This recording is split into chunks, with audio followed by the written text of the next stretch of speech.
नमस्ते दोस्तों, स्वागत है आप सभी को जीएस की नेक्स्ट प्रैक्टिस सेट में। आज की मोटिवेशन लाइन है जो कि आपको पूरी बार बनाएगा। कहता है कि असफलता एक चुनौती है, इसे स्वीकार करो। क्या कमी रह गई, उठो और सुधार करो। जब तक तुम ना हो सफल, नींद चैन त्यागो तुम। संघर्ष का मैदान छोड़कर मत भागो तुम। कुछ किए बिना ही जय जयकार नहीं होती, और कोशिश करने वालों की कभी हार नहीं होती। ये हरिवंश राय बच्चन की कही गई बात है जिसको आपको जिंदगी में लानी है।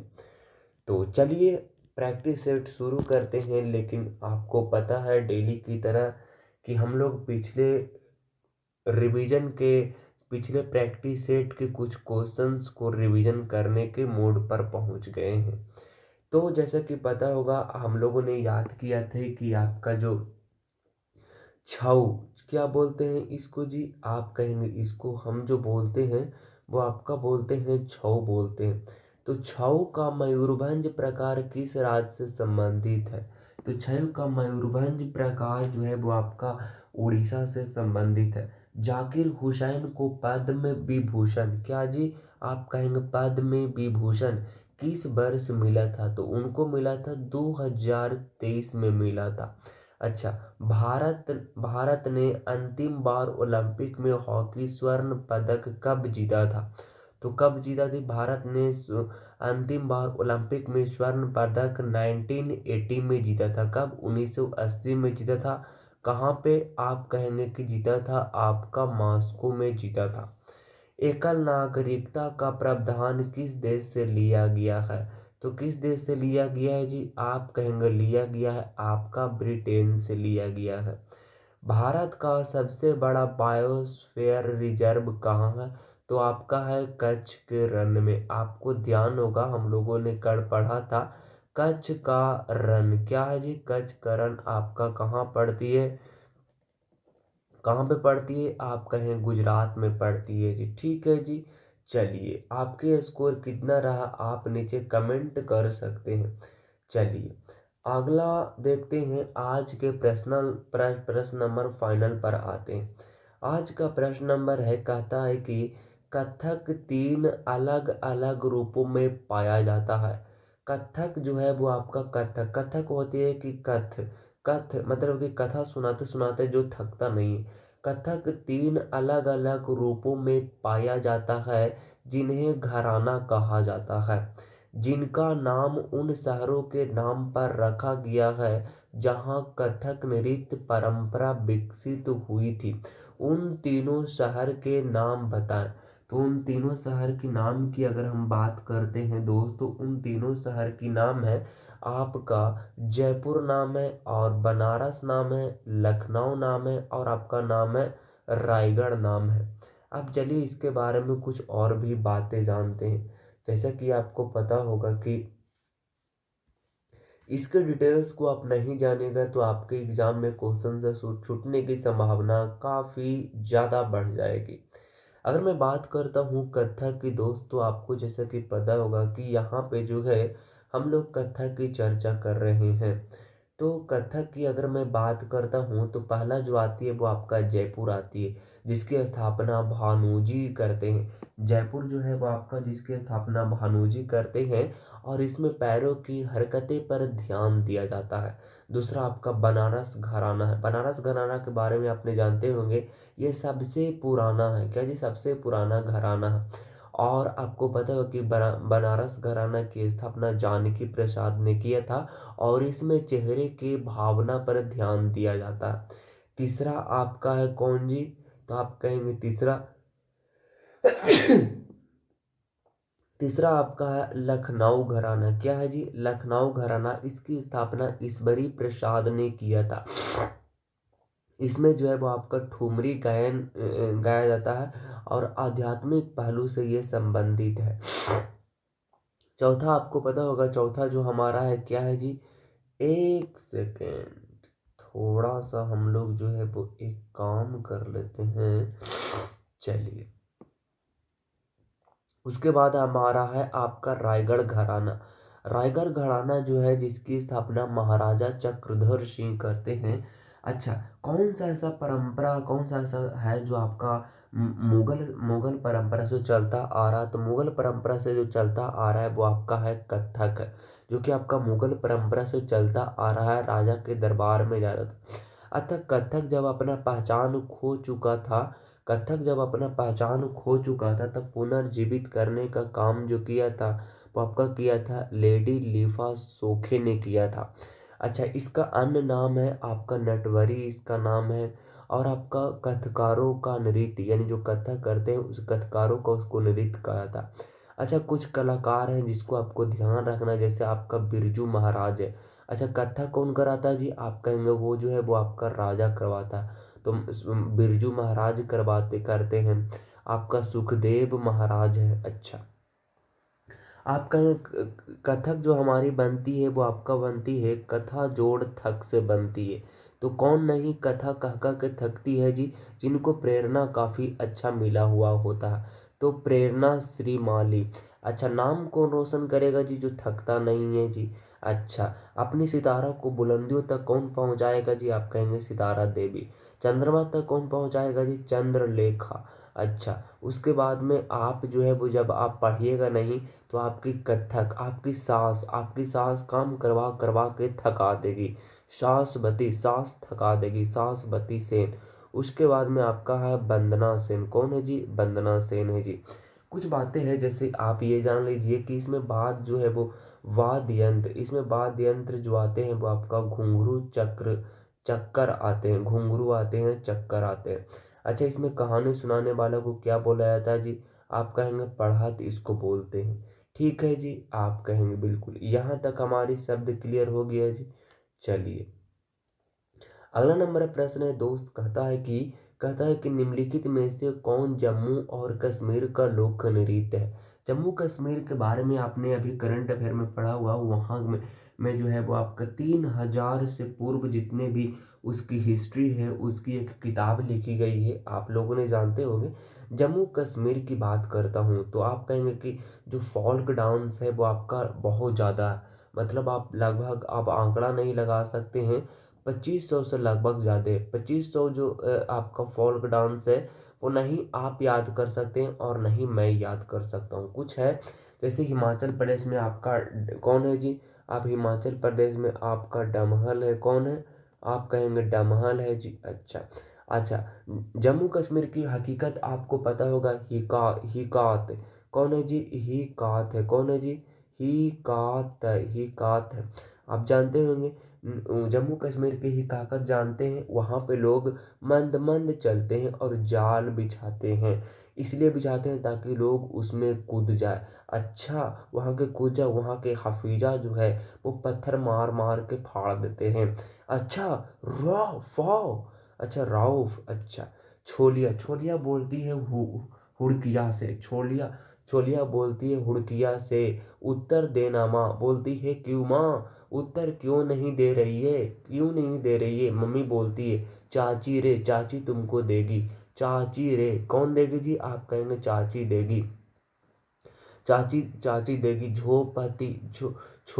अच्छा, तू तो जो झोपड़ी में रहती है, झोपड़ी में रहती है और मुझसे उत्तर दिवाती है, कल के डेट में तुम मुझसे कहोगे घूंघट घूंघट करवा, मैं ये सब काम करता हूँ, तुम तो रहती है गढ़वाली में, रहती है गढ़वाड़ी के साथ रहती है, तो नहीं दूंगा, मैं तो नहीं दूंगा।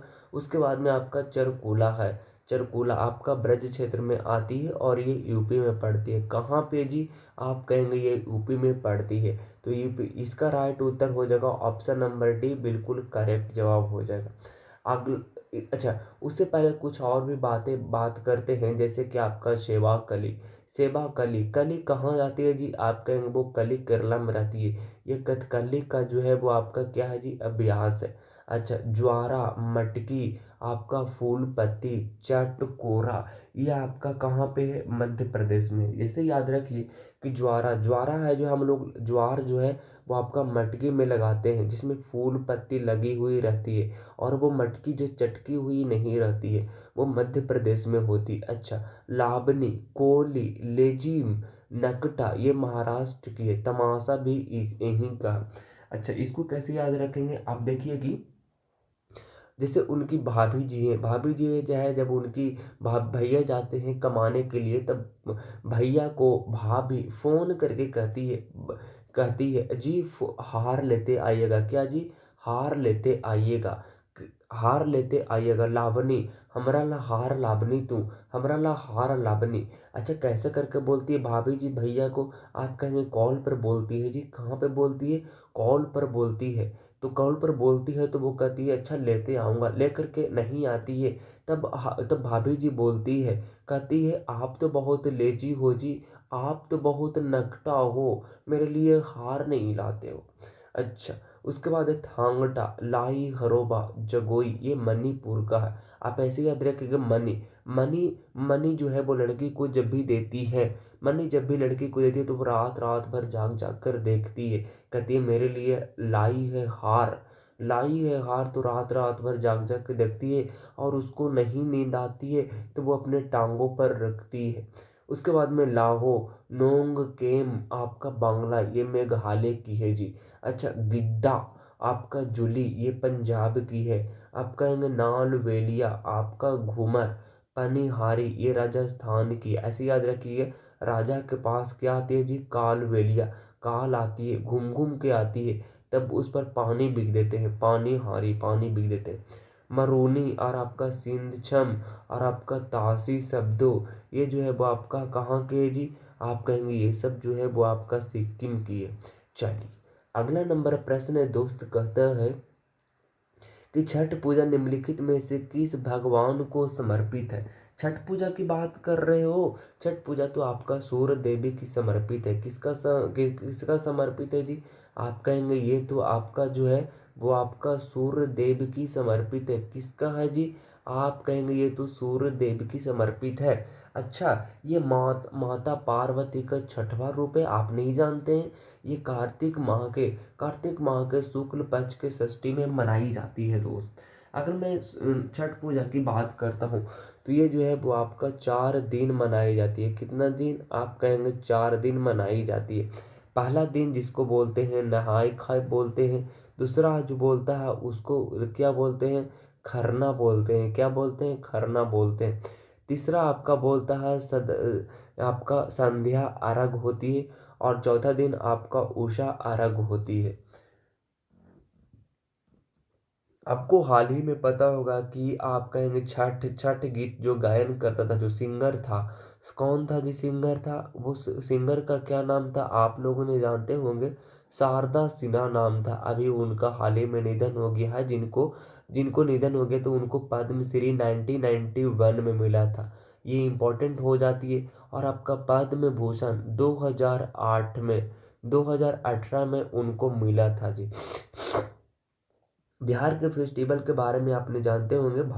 बिहार के फेस्टिवल आपका है शामा चेकवा, ये आपका पश्चिम प्रभास के लिए शामा चेकवा मनाई जाती है। बिहुला होती है, जितिया होती है, सरहुल होती है, ये सब बिहार के जो है वो फेमस कैटेगरी में आती है जी।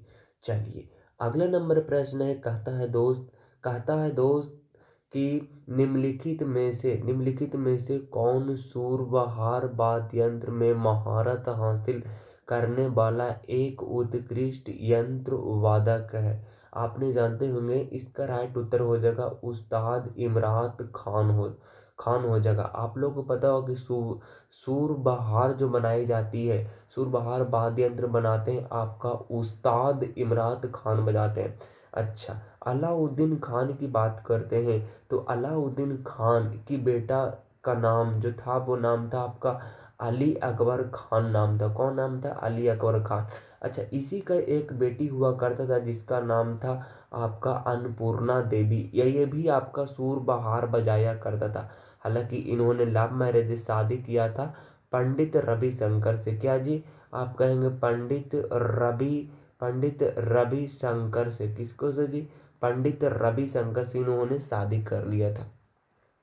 अली अकबर की हम लोग बात कर रहे हैं तो अली अकबर जो है वो आपका अलाउद्दीन खान के बेटा था, आपको जैसे कि पता होगा। और अली अकबर खान के 2 बेटे थे, इसका भी 2 बेटे थे, आशीष खान नाम था और आलम खान नाम था। और ये सरोद बहुत मस्त अभी बजाते हैं। अच्छा, आप कहेंगे सरहद का सम्राट किसको कहा जाता है? तो सरहद का सम्राट कहा जाता है अमजद अली खान को। किसको जी? अमजद अली खान को कहा जाता है सरहद का सम्राट कहा जाता है। और इनके दो बेटा था अयान खान और आपका जो है वो अमान खान और अयान खान। और आपको पता होना चाहिए कि ये फेमस दोनों तब होते हैं जब 2014 में नोबेल कॉन्सेप्ट में इन दोनों को ले जाते हैं। ये अमजद अली खान है। कौन है जी? अमजद अली खान है, जिनके दो बेटा काफ़ी ज़्यादा फेमस हैं, अमान अली खान और आपका अयान अली खान। इतनी बात ध्यान है जी। अच्छा, चलिए अगला नंबर प्रश्न कहता है कि एक फुटबॉल मैच की दो समान अवधि तक चलता है। तो आप कहेंगे एक फुटबॉल जो है वो आपका 45 मिनट तक चलती है। 45 मिनट तक चलती है और इसमें 15 मिनट का ब्रेक टाइम होती है। ठीक है जी। अच्छा, इसको कभी बढ़ाया जा सकता है? जी बिल्कुल, 30 मिनट इसको आगे जो है वो आपका एक्सटेंड किया जा सकता है। अगर मैं बात करता हूँ फुटबॉल की, तो पहला फुटबॉल वर्ल्ड कप जो खेला गया था वो 1930 में। कब जी? 1930 में उरुग्वे में खेला गया था और ये पूछा नहीं जाता है, हालांकि उरुग्वे ने ही इसको जीत लिया था। अच्छा, इसको ऑर्गेनाइज्ड करवाता है फीफा। फीफा की स्थापना कब होती है जी? फीफा की स्थापना 1904 में होती है।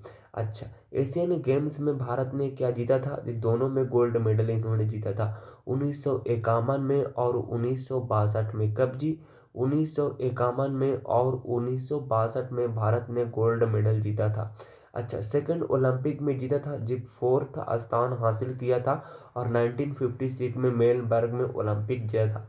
अच्छा, भारत में जो है वो इंडिया ने फुटबॉल संघ बनाया था कब जी? 1937 में बनाया था। कब? 1937 में बनाया था। और भारत जो है वो फीफा में शामिल होते हैं कब? 1948 में शामिल होता है।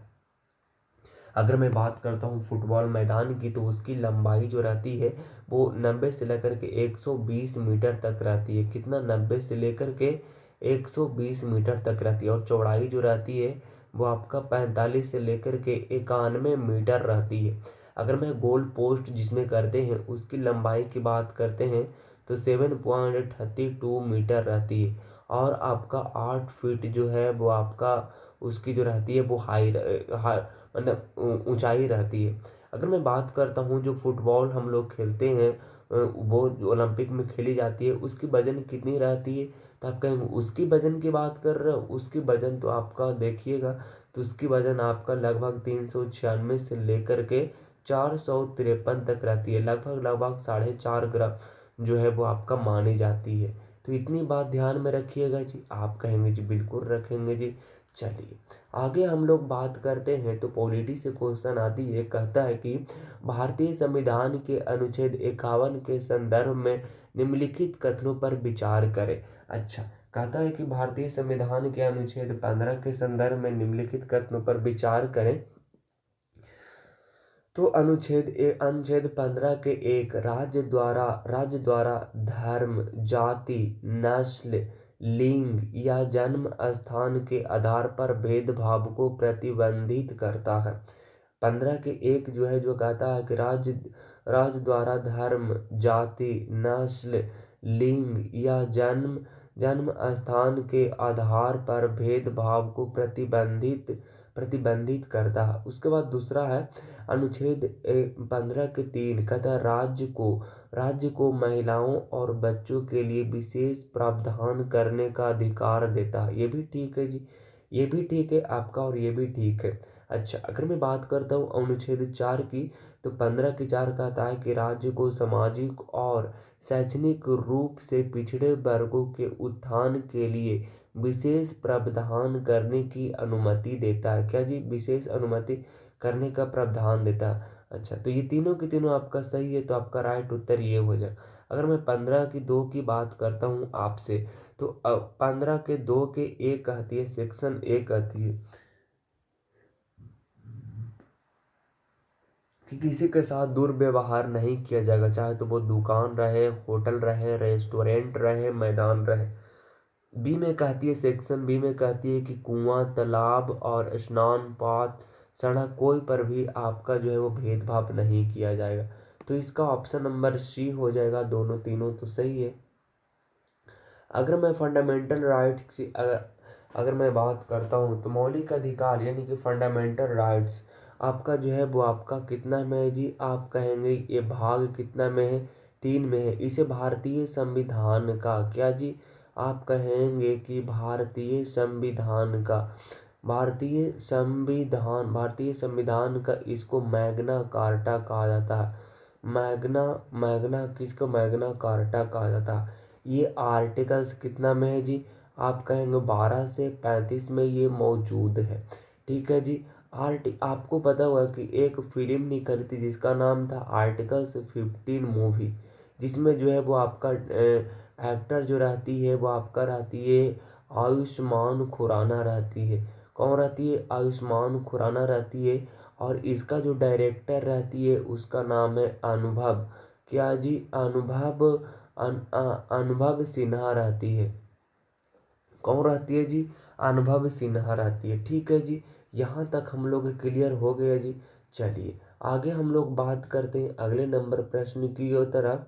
तो अगला नंबर हमारे पास प्रश्न है, कहता है दोस्त, कहता है कहता है कि कहता है कि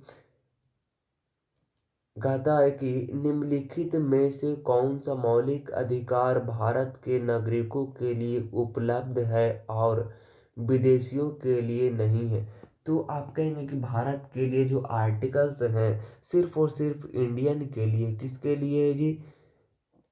इंडियन के लिए आपका जो है वो आपका आर्टिकल्स कौन कौन है? आर्टिकल्स 15 है, आर्टिकल्स 16 है, उसके बाद में आर्टिकल्स 19 है, उसके बाद में आर्टिकल्स 29 है और आपका 30 है।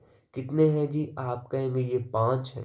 कितने हैं जी? आप कहेंगे ये 5 है, जो सिर्फ और सिर्फ इंडियन के लिए, बाकी सभी लोगों के लिए। जैसे अगर मैं बात करूं धार्मिक मामलों का प्रबंधन करने की स्वतंत्रता, आर्टिकल्स 26 में धार्मिक मामलों का प्रबंधन करने, धार्मिक मामले में आर्टिकल 26 में कुछ मामलों में गिरफ्तारी और कैद के विरुद्ध संरक्षण, ये आर्टिकल्स 22 में मौजूद है।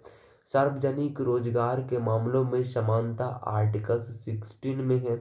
अगर मैं बात करूं जीवन और निजी स्वतंत्रता का संरक्षण, ये आर्टिकल्स 21 में है। आपको पता होनी चाहिए कि आर्टिकल्स 20, इसका राइट उत्तर हो जाएगा ऑप्शन नंबर सी जो है वो आपका बिल्कुल सही जवाब हो जाएगा अगर मैं बात करूं आर्टिकल्स की तो।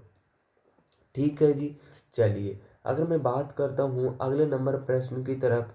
तो अगले नंबर प्रश्न आपके पास है, कहता है कि भारतीय संविधान का कौन सा अनुच्छेद, भारतीय संविधान का कौन सा अनुच्छेद जीवन और व्यक्ति स्वतंत्रता के संरक्षण से संबंधित है? तो भारतीय संविधान का कौन सा अनुच्छेद जीवन और व्यक्तिगत स्वतंत्रता, आपको पता होगा कि जीवन से संबंधित जो है वो आपका जीवन और व्यक्तिगत स्वतंत्रता से संरक्षण जो है वो आर्टिकल्स 21 है। कितने हैं जी? आर्टिकल्स 21 है।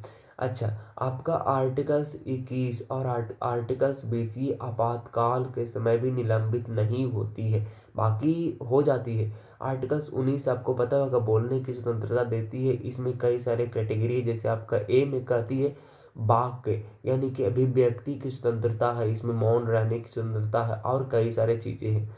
बी में है सेक्शंस बी में है सम्मेलन यानी कि शांतिपूर्ण सम्मेलन करने की स्वतंत्रता है, संघ निर्माण करने की स्वतंत्रता है, आवागमन की स्वतंत्रता है, निवास का स्वतंत्रता है। और आपको पता होगा एफ जो था वो आपका निलंबित हो गया, खत्म कर दिया गया है। और ये 40वां संविधान संशोधन, 40वां कॉन्स्टिट्यूशन अमेंडमेंट 1978 में कर दिया गया था। अगर मैं जी की बात करता हूँ तो इसमें आपका जो है वो व्यापार करने की स्वतंत्रता है। क्या जी? व्यापार करने की स्वतंत्रता। अगर आर्टिकल 17 की बात करते हैं तो एवोल्यूशंस ऑफ अन यानी कि अनटचेबिलिटी यानी कि अस्पृश्यता के इसमें अंत किया गया है। और 18 में आपका टाइटल यानी कि उपाधियों का अंत किया गया। ठीक है जी, आप कहेंगे बिल्कुल। चलिए अगर मैं अगले नंबर प्रश्न की ओर चलता हूँ तो वास्तविक गुंबद और मेहराब वाली पहली संरचना निम्नलिखित में से किस भवन में पाई जाती है? वास्तविक गुंबद और मेहराब वाली पहली संरचना निम्नलिखित में से किस भवन में पाई जाती है? तो 2.5 दिन की झोपड़ी बिल्कुल भी नहीं। कुब्बत उल इस्लाम मस्जिद बिल्कुल भी नहीं। सुल्तान बलबन का ये मकबरा है। क्या जी है? सुल्तान बलबन का ये मकबरा है। ये आपका बना हुआ है कहाँ पे? महरौली। महरौली दिल्ली में बना हुआ है। अच्छा, चलिए आगे बात करते हैं कि ये आप कहें कुछ बातें हैं, जैसे जैसे जैसे आपका भारत का पहला मकबरा, भारत का पहला मकबरा जो है वो आपका सुल्तानगढ़ी का मकबरा है। क्या है जी? सुल्तानगढ़ी का मकबरा है, जिसको महमूद के यादों में बनाया गया था। कि ना महमूद, महमूद आप जानते होंगे, महमूद जो है वो आपका इल्तुतमिश के बेटा था। कौन था? इल्तुतमिश के बेटा था। तो इंडिया का पहला मकबरा सुल्तानगढ़ी का मकबरा है, जो कि आपका महमूद की याद में बनाया गया था, और ये इल्तुतमिश का बेटा था। अगर कुछ बातें हैं, जैसे कि मैं बात करूं, भारत का पहला उद्यान मकबरा आपका हुमायूं का मकबरा है, जो कि आप हमीदा बानो बेगम ने बनवाया था। क्या जी? हमीदा बानो बेगम ने बनवाया था। हमीदा बानो बेगम हुमायूं की पत्नी थी। अकबर के ये कौन थी? अकबर की ये मम्मी थी। कौन थी? अकबर की ये मम्मी थी। अच्छा, हुमायूं के मकबरा को भारत का पहला उद्यान मकबरा बोला जाता है, और ये यूनेस्को साइट में 1993 में, यानी कि 1993 में इसको जो है वो आपका शामिल किया गया था। ठीक है जी, यहाँ पे इम्पोर्टेंट पॉइंट है। चलिए अगला नंबर क्वेश्चन की बात करते हैं। तो बलबन को दिल्ली के इनमें से किस सुल्तान के शासन काल में वास्तविक शक्ति प्राप्त थी? तो बलबन को दिल्ली में इनमें से किस सुल्तान के शासन काल में वास्तविक शक्ति प्राप्त थी? देखिए, बलबन जो था वो आप जानते होंगे कि बहुत ज़्यादा शक्तिशाली था। रुकनुद्दीन फिरोज नहीं जी, ये तो बिल्कुल भी नहीं। आराम शाह बिल्कुल भी नहीं। आप कहेंगे बलबन ने क्या किया था? कि बलबन बलबन जो था वो आपका नसरुद्दीन मोहम्मद शाह को अपना दामाद बना लिया था। क्या जी? अपना बलबन का ये कौन था? नसरुद्दीन मोहम्मद, ये बलबन का जो था वो आपका दामाद था। ये नसरुद्दीन महमूद जो था ना वो आपका औरंगजेब उस समय में जो था ना वो आपका अपने ऊपर पर बहुत ज़्यादा कम खर्चा करता था। तो नसरुद्दीन आपका मोहम्मद जो है वो आपका, उसको कहा जाता है टोपी सीकर कहा जाता है। बलबन का दामाद है ये, और ये जो है वो आपका सल्तनत काल का औरंगजेब है। अच्छा, नसरुद्दीन महमूद शाह ने ही बलबन को नायब ए मुमलिकात के पद पर अपॉइंटमेंट की थी, और ये उस समय का प्रधानमंत्री का पद हुआ करता था। हालांकि आपको पता होगा नसरुद्दीन की शासनकाल जो रहा था वो 1246 से लेकर के 1266 तक इनकी शासनकाल रहा था। अच्छा, अब अगर मैं बात करता हूँ बलबन की, अगर मैं बात करता हूँ दोस्त, तो बलबन जो है वो आपका, बलबन की बात करता हूँ तो बलबन 1265 से लेकर के 1287 तक इन्होंने रहा था। अब इन्होंने आप लौ एवं रक्त नीति अपनाया था, यानी कि लौ एवं रक्त नीति की, यानी कि इसके समय में एक बार क्या हो गया था कि लूट लिया था। तो इन्होंने 3000 सैनिकों को अफगान से बुला लिया था, और उसके बाद में उन सभी को इतना ज़्यादा मारा था कि दोबारा किसी ने हिम्मत नहीं किया था लूटने का। हालांकि आपको पता हुआ कि आप यहीं से एक निकलती है, और उसी ने बाद में दिल्ली पर राज करती है, और लोधी वंश की स्थापना होती है, इसी में से निकलती है। अच्छा, बलबन ने आपका सिजदा लगा दिया था। सिजदा मतलब कि हमारे सामने आकर झुकेंगे, पवोश यानी कि पैरों के चूमेंगे। अच्छा, गैर इस्लाम, ये बाहर के प्रथा को बहुत ज़्यादा जो था वो अपनाता था, यानी कि गैर इस्लामी प्रथा को इन्होंने अपनाया था। नवरोज उत्सव मनाता था। 1279 से 85 तक इसके समय में मंगोलों का आक्रमण भी हुआ था। इसके समय में बंगाल विद्रोह हो गया था। तुगलिक ये कहीं पर बिजी था, तब तुगलिक खान जो है, तुगलिक खान जो है वो कब जी? 1279 में क्या किया था? इसके खिलाफ विद्रोह कर दिया था। तब इसकी चमड़ी को उधेड़ दिया था। चमड़ी को, इसको क्या किया था कि इसकी जो चमड़ी है वो उसको उधेड़ दिया था, और मतलब उखाड़ दिया था और उसमें भूसा भर के मुरादाबाद के चौक पर मुरादाबाद के बाजार में उसको टांग दिया था। हालांकि आपको पता होगा बलबन का वास्तविक जो नाम था उसका नाम था बहाउद्दीन नाम था। हालांकि उनका उपनाम दिया गया नसरुद्दीन महमूद ने दिया था, उलूगा खा दिया था। हालांकि बलबन ने अपने आप को कहता था जिल्ले इलाही, यानी कि ईश्वर की छाया हूँ मैं। अच्छा, ये जो था वो आपका गुलाम था किसका, इल्तुतमिश का। ये कौन था जी, इल्तुतमिश का ये जो था वो आपका गुलाम था। तो बाकी सारी चीज़ हम लोगों ने चर्चा कर लिया, कोई चीज़ छूटनी नहीं चाहिए दोस्त, जितना हो सके हम लोग चर्चा करेंगे उसको। चलिए, अगर हम मैं बात करता हूँ अगला नंबर प्रश्न की ओर, तो अगला नंबर प्रश्न कहता है कि जलालुद्दीन खिलजी। जलालुद्दीन खिलजी को आपने जानते होंगे कि जलालुद्दीन खिलजी जो है वो आपका खिलजी वंश के शासक रहा, जिन्होंने खिलजी वंश ने भारत पर जो है वो दिल्ली सल्तनत पर लगभग 1290 से लेकर के 1320 तक इन्होंने राज किया था। हालांकि गयासुद्दीन तुगलक ने इस पर राज किया था। कि गयासुद्दीन तुगलक ने राज किया था 1290 से लेकर के आपका 1296 तक राज किया था। उसके बाद में आती है अलाउद्दीन खिलजी आती है, जो कि आपका 1296 से लेकर के 1316 तक राज किया था। हालांकि जलालुद्दीन खिलजी के बारे में आपने जानते होंगे। यहाँ से क्वेश्चन पूछता है कि खिलजी वंश में किसे शाइस्ता खां की टाइटल दिया गया था, तो दिया था आपका गुलाम वंश के एक सैनिक शासक हुआ करता था कैकुआबाद ने इसको दिया था।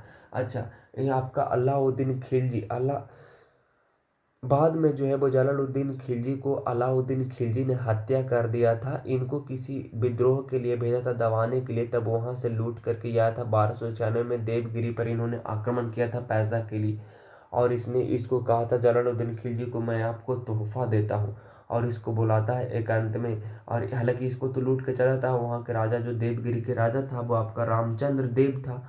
वहाँ के शासक को इन्होंने हराया और बोला कि मैं आता हूँ। उन्होंने जब आने के लिए बोला था तो बोला कि जो मैं आपको उपहार देता हूँ, और इसको पेट को काट दिया था और इसको लूट लिया था। तो इसको भलुक मार दिया था। उसके बाद में गद्दी संभाल लिया था कौन, अलाउद्दीन खिलजी। अगला नंबर प्रश्न है दोस्त, कहता है कि ट्राइटन किस ग्रह का सबसे बड़ा चंद्रमा है। अगर मैं बात करता हूँ शनि ग्रह की, तो शनि ग्रह की है आपका टाइन है। क्या नाम है जी, आप कहेंगे टाइन है। क्या नाम है, टाइन, टाइन नाम है। अच्छा, यूरेनस की जो है वो कौन है, आप कहेंगे टाइटेनिया है यूरेनस की। अच्छा, नेपच्यून अर्थात वरुण जिसको बोलते हैं, नेपच्यून को बोलते हैं, क्या बोलते हैं, वरुण बोलते हैं। बृहस्पति यहाँ से। अच्छा, सर्वाधिक उपग्रह किसके पास है, तो आप कहेंगे शनि के पास है 146 उपग्रह। बृहस्पति के पास कितनी है, तो आपका 92 ग्रह है। बुध और शुक्र के पास 0 ग्रह है, और मंगल के पास आपको पता होगा 2 है। एक तो आपका फोबोस है और दूसरा आपका डिमोस है। अच्छा, नेपच्यून के बारे में आप लोगों ने जानते होंगे, नेपच्यून जो है वो हल्का नीला रंग की है, और इसकी खोजकर्ता विलियम हर्शेल है। ये सबसे दूर है। आपको पता होगा कि इसके क्रम जो है वो कुछ इस तरीका से है, पहले तो आपका बुध है, फिर आपका शुक्र है, फिर आपका पृथ्वी है, फिर आपका मंगल है, फिर बृहस्पति है, फिर शनि है, फिर उरून है, पर वरुण है। इसको बोलते हैं मरकरी बोलते हैं, वेनस बोलते हैं, अर्थ बोलते हैं, मार्स बोलते हैं, जुपिटर बोलते हैं, सैटर्न बोलते हैं, यूरेनस बोलते हैं, और नेपच्यून बोलते हैं। ये ये चारों जो है बुध शुक्र पृथ्वी और मंगल, ये आपका रॉक से बने हुए, यानी कि सॉलिड है, सॉलिड यानी कि आंतरिक इसको बोला जाता है, और इसको बोला जाता है आपका बाह्य बोला जाता है। ये गैस से बना हुआ है, ऐसा बोला जाता है। ये आपका बाह्य है, यानी कि एक्सटर्नल है। सबसे बड़ा क्षुद्र ग्रह जो है वो आपका क्या नाम है, उसका सेरेस नाम है। क्या नाम है जी, आप कहेंगे उसका जो नाम है वो उसका नाम है सेरेस नाम है। चलिए, आगे हम अगर मैं बात करता हूँ आपसे दोस्त, आगे बात करता हूँ तो क्षुद्र ग्रह किनकी किनकी कक्षाओं के बीच पाए जाते हैं, तो क्षुद्र ग्रह आपके पाए जाते हैं मंगल ग्रह और बृहस्पति ग्रह के बीच में जो है वो आपका पाए जाते हैं। चलिए, अगला नंबर प्रश्न की मैं बात करता हूँ, तो अगला नंबर प्रश्न दोस्त, ओहो, अगला नंबर प्रश्न दोस्त, अगला नंबर प्रश्न है अगला नंबर प्रश्न कहता है कि भारत भारत का निम्नलिखित में से कौन सा बंदरगाह एक खुला समुद्री बंदरगाह। अच्छा, बंदरगाह की बात होगी, हल्दिया बंदरगाह। सबसे बड़ा बंदरगाह आपका जो है वो आपका निम्नलिखित में से कौन सा बंदरगाह खुला समुद्री बंदरगाह, तो ये आपका मुंबई बंदरगाह, और ये सबसे बड़ा बंदरगाह। सेकंड सबसे बड़ा बंदरगाह आपका है जो आपका चेन्नई बंदरगाह। सबसे गहरा बंदरगाह आपका विशाखापट्टनम बंदरगाह। भारत का पहला निगमित बंदरगाह जो है वो आपका एनौर है, ये तमिलनाडु में पड़ती है। भारत का पहला निगमीकृत है। अच्छा, सबसे बड़ा कंटेनर बंदरगाह आपका नाहवा नाहवा सेहा है। कौन है जी? नाहवा सेहा। अच्छा, कुछ और भी बातें हैं जो कि आपको बिना मैप के नहीं दिखेगा। आइए यहाँ पे हम कुछ मैप के जरिए जो है वो आपका देखते हैं।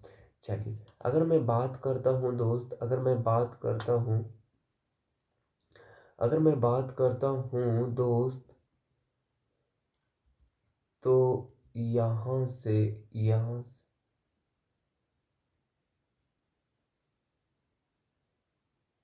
थोड़ा सा, तो ओहो हो,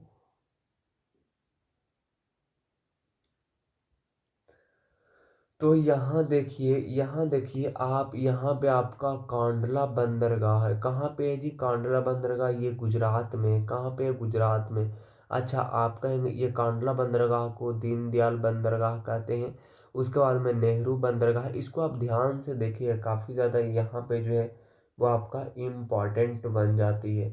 ठीक है जी, चलिए आगे अगर मैं बात करता हूँ, अगला नंबर प्रश्न है, किस पंचवर्षीय योजना में भोजन कार्य और उत्पादकता का नारा इस्तेमाल किया गया था?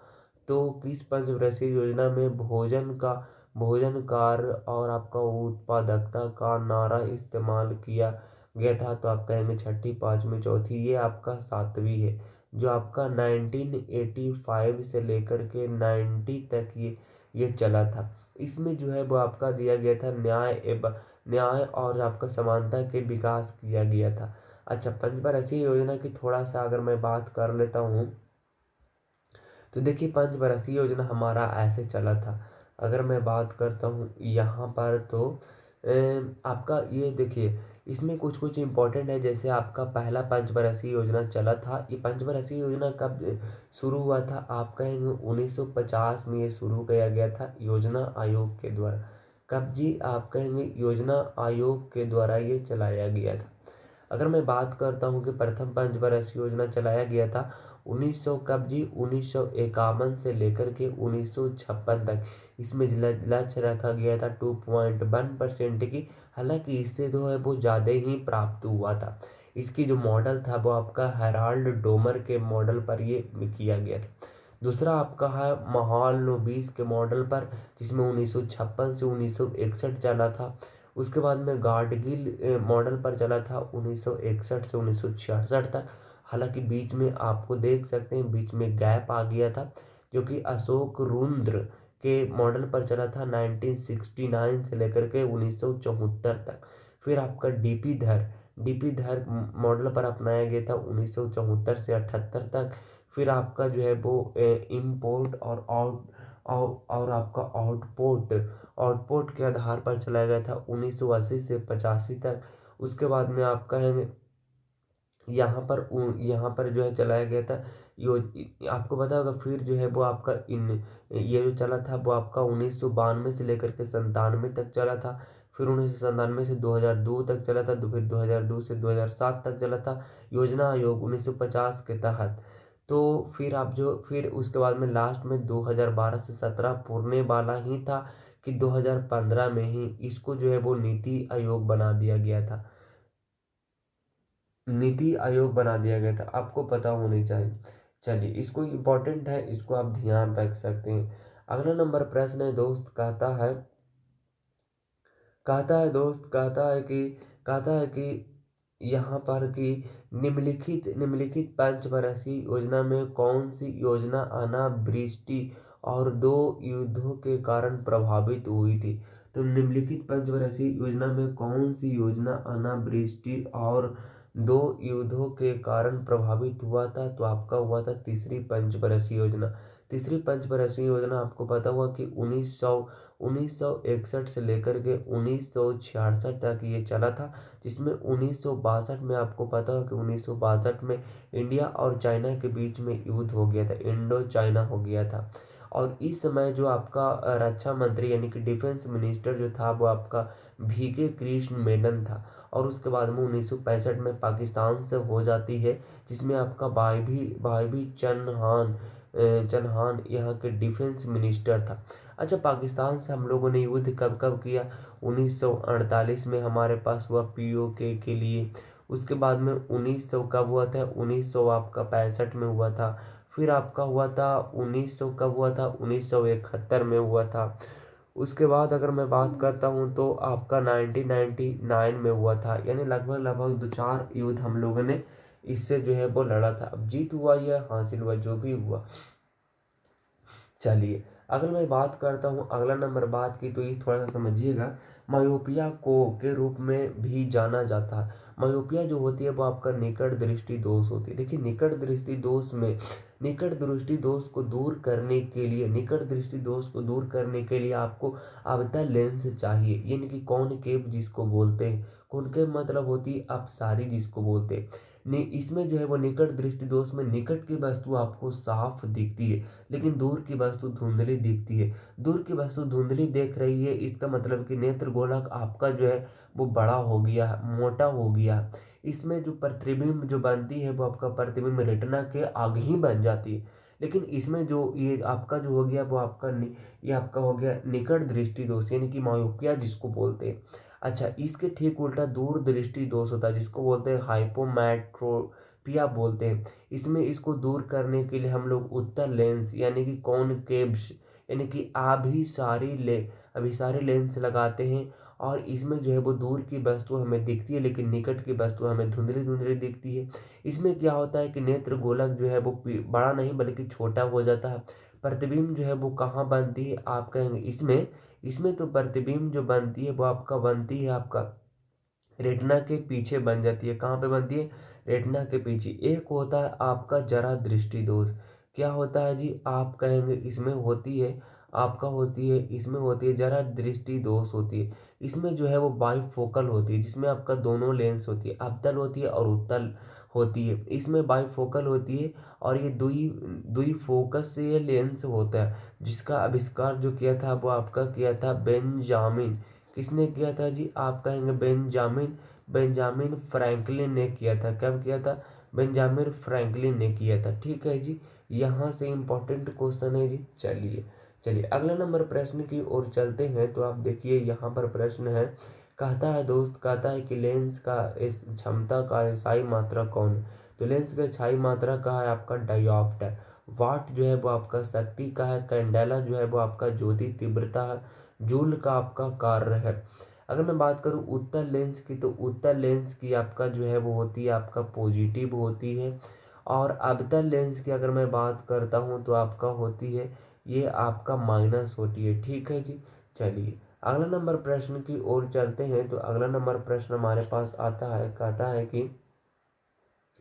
कहता है दोस्त कि निम्नलिखित में से कौन अम्ल नारियल के तेल में पाया जाता है? अम्ल के बारे में आप लोगों ने जानते होंगे कि अम्ल और क्षारीय कैसे होता है। एक स्केल होता है, जैसा कि आपको पता होगा, एक स्केल होती है और इसमें 7 होती है। 7 से ऊपर नहीं बल्कि 7 से कम जो होती है वो आपका एसिड होती है, और 7 से ऊपर जो होती है वो आपका क्षार होती है, जो आपका 0 से 7 होती है और 0 से 7 से 14 होती है।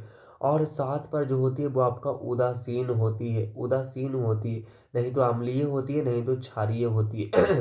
अच्छा, थोड़ी सी इंपॉर्टेंट पॉइंट वाली बात है जो कि आप जान लीजिए।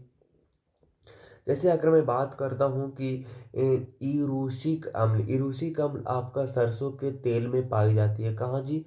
सरसों के तेल में ये इरूसिक अम्ल पाई जाती है। इरूसिक तेल जो है वो आपका सरसों के तेल में पाई जाती है। ओक्सेलिक अम्ल ये आपका पालक पालक यानी कि टमाटर पालक में पाई जाती है। अच्छा, लैक्टिक अम्ल आप जो है दूध या दही में पाई जाती है। अच्छा, लॉरिक अम्ल जो है वो आपका पाई जाती है नारियल के तेल में पाया जाता है। अच्छा, ओलिक ओलिक जो पाई जाती है ओलिक ऑयल यानी कि जैतून के तेल में पाई जाती है। अच्छा, बेंजाइक अम्ल ये घास में पाई जाती है। अच्छा, ग्लूटाइमिक ये आपका गेहूं में पाई जाती है। एलिसीन ये प्याज या लहसुन में पाई जाती है। सियालिक ये आपका आंसू में पाई जाती है। अच्छा, कुछ और है जैसे टैनिक अम्ल ये चाय स्याही में पाई जाती है। फॉर्मिक यानी कि HCOOH ये आपका में क्या बोलते हैं मेथोनाइल अम्ल है, ये चींटी के डंक में पाई जाती है। ततैया आपका मधुमक्खी बिच्छू में पाई जाती है। सिरिका सिरका आपका एसिटिक एसिड होती है सिरका। ठीक है जी, ठीक है, यहाँ तक हमारे पास हो गया कुछ यहाँ पर इम्पोर्टेंट है। चलिए 19 नंबर क्वेश्चन हो गया, 20 नंबर क्वेश्चन की ओर चलते हैं। तो कहता है दोस्त कि कोशिका की खोज किसने किया था। कोशिका की खोज रॉबर्ट हुक ने कब जी 1965 में किया था। कोशिका के अध्ययन को साइटोलॉजी बोला जाता है।